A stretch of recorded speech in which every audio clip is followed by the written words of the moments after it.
बाजार के जाने माने दिग्गज, लंबा अनुभव रखने वाले, बाजार का कई सारे बुल और बेयर मार्केट देखने वाले ग्रिफोन इन्वेस्टमेंट एडवाइजर्स के को फाउंडर आनंद टंडन साहब हमारे साथ कार्यक्रम में हो रहे हैं शामिल। आनंद सर, बहुत बहुत स्वागत है। लंबे समय बाद आपसे मुलाकात हो रही है और सबसे पहले तो बैंक निफ्टी ने आज लाइफ टाइम हाई बनाया है, बहुत बहुत बधाई सर। बाजार बड़े जोश में है, आपको स्वागत भी करते हैं और बधाई भी देना चाहते हैं। शुक्रिया। बैंक निफ्टी का लाइफ टाइम हाई जो है वो ऑब्वियसली ये दर्शाता है कि हमारी बैंकिंग सिस्टम जो है इस वक्त काफी अच्छी हालत में है, काफी अच्छी सूरत हाल है। एनपीए लेवल कम है, अर्निंग्स ग्रोथ जो है वो आने की पूरी संभावना है, क्योंकि क्रेडिट ग्रोथ जो बहुत सालों से एक सिंगल डिजिट लेवल पे चल रहा था वो अब डबल डिजिट लेवल पे आ गया है। और क्योंकि बैलेंस शीट्स अच्छी हैं इसलिए ज्यादातर बैंकों को कोई प्रॉब्लम नहीं होगी क्रेडिट ग्रोथ दिखाने में। इसके कारण अर्निंग्स की पूरी तरह से संभावना है कि ज्यादातर कॉर्पोरेट फेसिंग बैंक जितने भी हैं उनमें अर्निंग्स ग्रोथ काफी अच्छी आनी चाहिए। तो ये है आपके लिए बैंकिंग सेक्टर की मजबूती जो आपके बैंक निफ्टी में झलक रही है। अब बताएं सर, बाजार के डायरेक्शन के बारे में। एक तरफ हम अपने बाजार, अपनी इकोनॉमी को देखते हैं तो जोश बना रहता है कि चलो कोई बात नहीं, सब कुछ ठीक है। दूसरी तरफ वो अमेरिका वालों का, यूरोप का हाल देखते हैं तो ऐसा लगता है कि जो है सब बेच दो, पता नहीं क्या होगा दुनिया में। तो क्या दोनों की कश्मकश में करना क्या है सर? देखिए, मैक्रो के हिसाब से अगर आप देखें तो जैसे आपने कहा, दुनिया भर में अभी फिलहाल ये माहौल बना हुआ है कि शायद रिसेशन हो जाए, क्योंकि ब्याज की दरें आपको बढ़ानी ही पड़ेंगी। इन्फ्लेशन इतना हाई है और कम होने की कोई अभी तक कोई आसार नजर नहीं आ रहे हैं। हालांकि रेगुलेटर्स बोलते रहते हैं कि कम हो जाएगा, लेकिन वो मेरे हिसाब से उम्मीद ज्यादा और पॉलिसी कम है। और इसके कारण उनको कोई और तरीका नहीं है कि वो इंटरेस्ट रेट बढ़ाएं। और अगर इंटरेस्ट रेट बढ़ाएं और जैसे यूएस कर रहा है, उसके साथ साथ यूएस फेड का बैलेंस शीट जो है वो उसको कम करते रहें और उसको सुकड़ते रहें, तो ऑब्वियसली मनी सप्लाई कम होगा और उसके साथ साथ कॉस्ट ऑफ मनी बढ़ेगा। दोनों इंडिकेटर ये हैं कि बाजार में गिरावट आनी चाहिए, और वो हमने ऑलरेडी देख ली। पिछले 1-2 दिनों में भी काफी हद तक यूएस में कम से कम गिरावट आई है। इंडिया ऑब्वियसली थोड़े बेटर माहौल में है। यहाँ पर डी ग्रोथ का कोई सवाल नहीं उठता, ग्रोथ की ही बात है। खाली फर्क इतना है कि ग्रोथ 6% होगी, 7% होगी, 8% होगी या उससे कम होगी।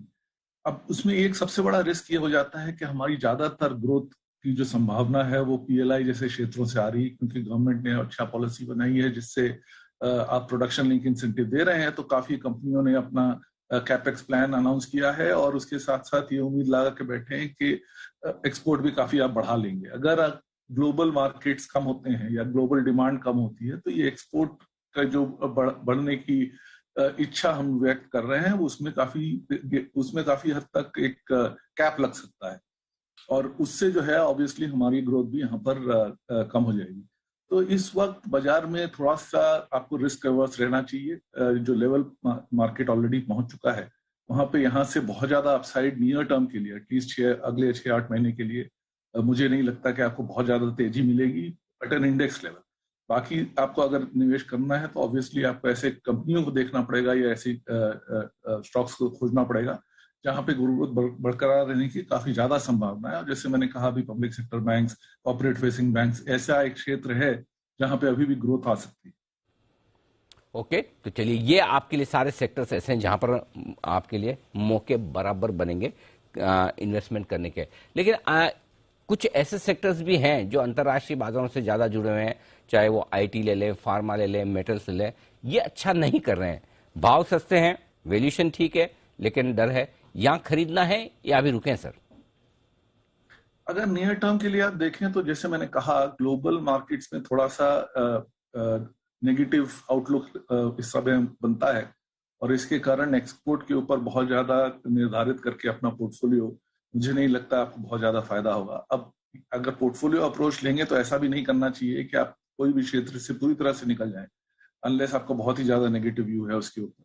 तो जैसे आईटी आपने कहा, आईटी मेरे हिसाब से काफी करेक्ट भी हो चुका है। इसमें ग्रोथ इस साल कम आएगी, तो पिछले साल के तुलना में अगर इस साल आप देखेंगे तो ऑब्वियसली आपको थोड़ा गिरावट आनी चाहिए, और वो मेरे हिसाब से काफी तक हो चुकी है। यहाँ से बहुत ज्यादा पैसा आपका बनेगा मुझे नहीं लगता, लेकिन इसके साथ साथ अगर मार्केट के हिसाब से देखेंगे तो ये मार्केट से बहुत कम परफॉर्मेंस भी नहीं देने का कोई कारण नहीं है। फार्मा थोड़ा सा ज्यादा कॉम्प्लिकेटेड है।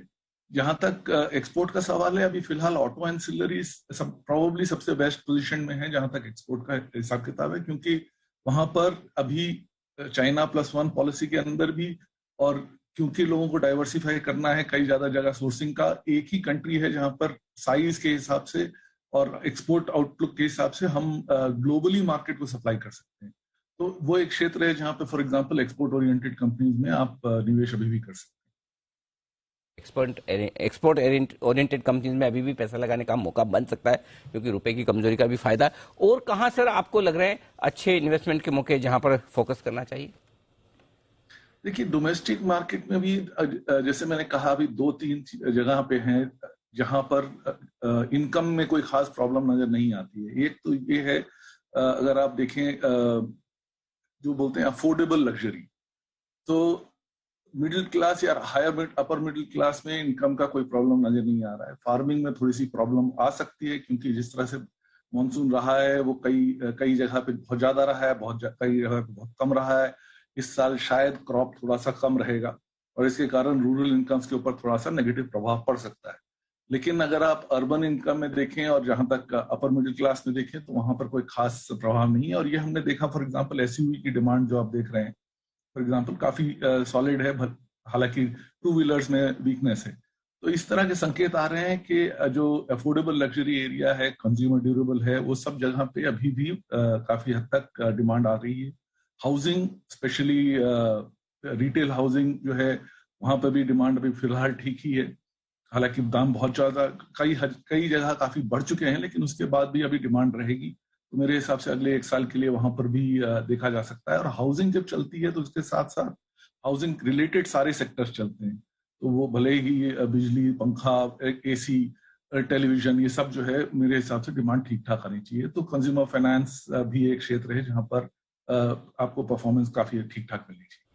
ओके, तो ये है आपके लिए राय इन्वेस्टमेंट के मौकों के लिहाज से। बहुत बहुत धन्यवाद टंडन साहब समय देने के लिए और आज हमसे बातचीत करने के लिए, दर्शकों को अपनी बहुमूल्य राय बताने के लिए। आनंद टंडन साहब बताते हो बाजार पर अपनी राय।